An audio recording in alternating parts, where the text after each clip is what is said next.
Hello everyone, Happy New Year, Happy New Year. Thank you for tuning in today.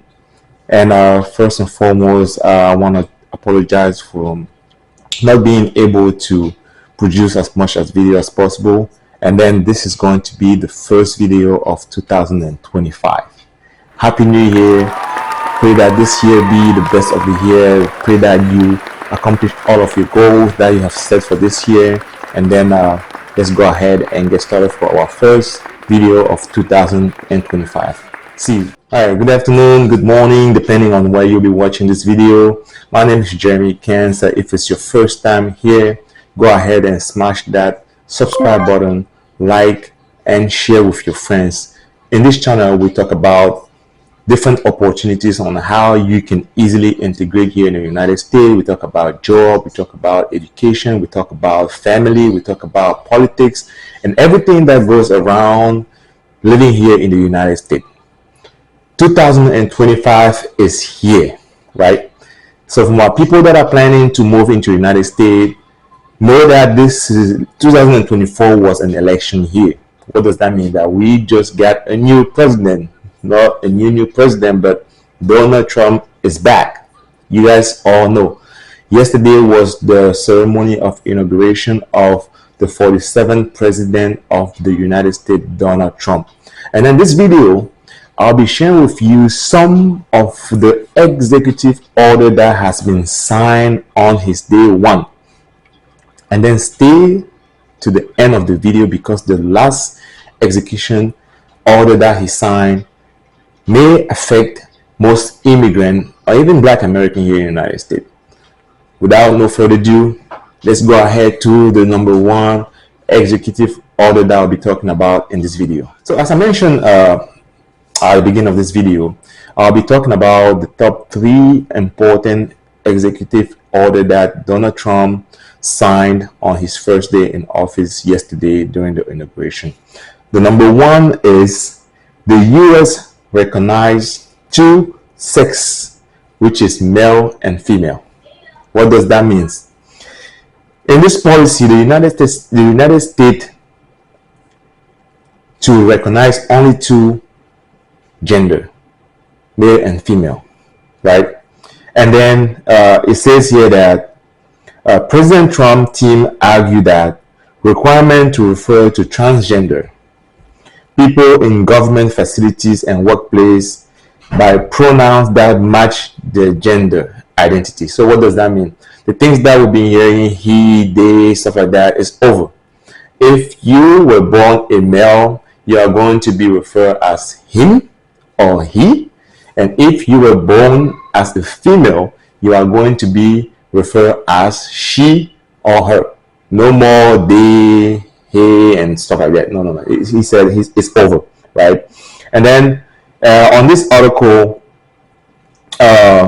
what would be the potential impact of this executive order, right?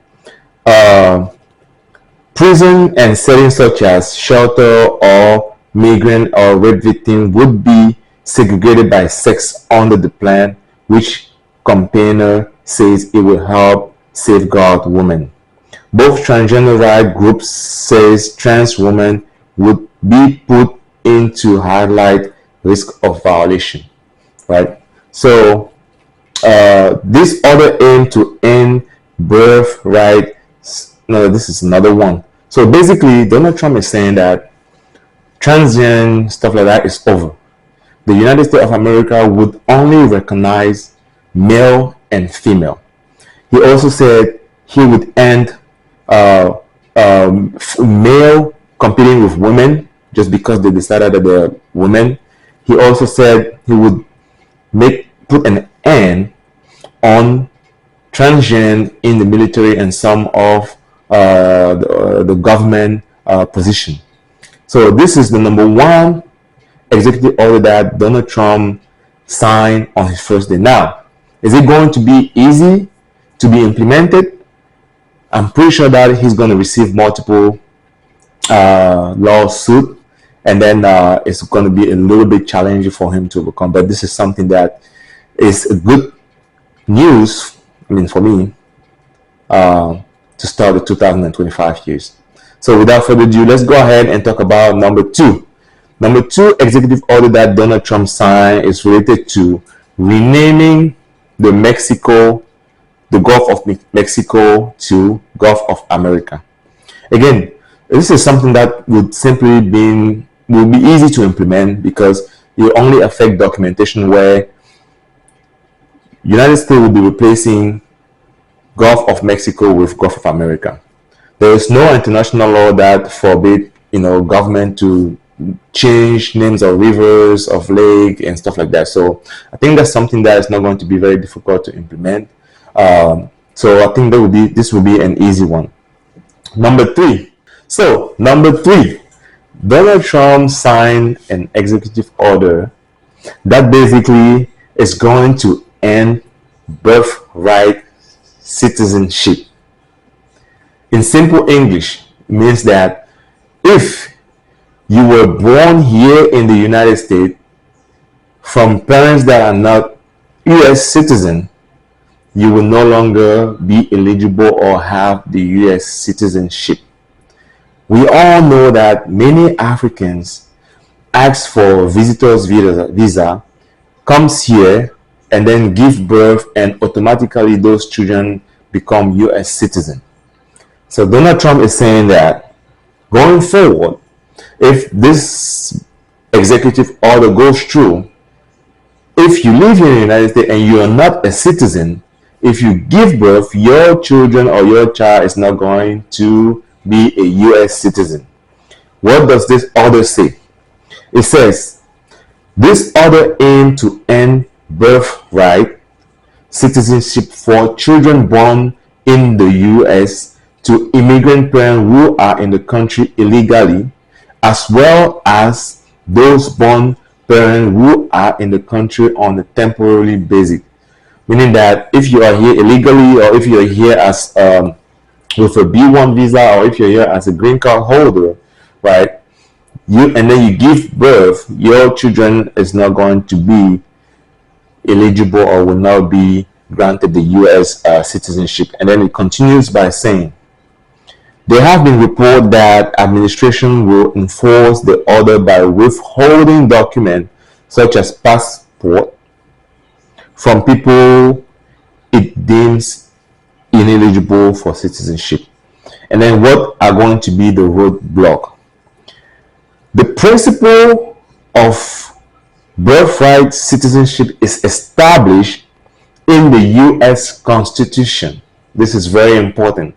You know that it is written in the U.S. Constitution that everyone who is born here in the United States is automatically a U.S. citizen.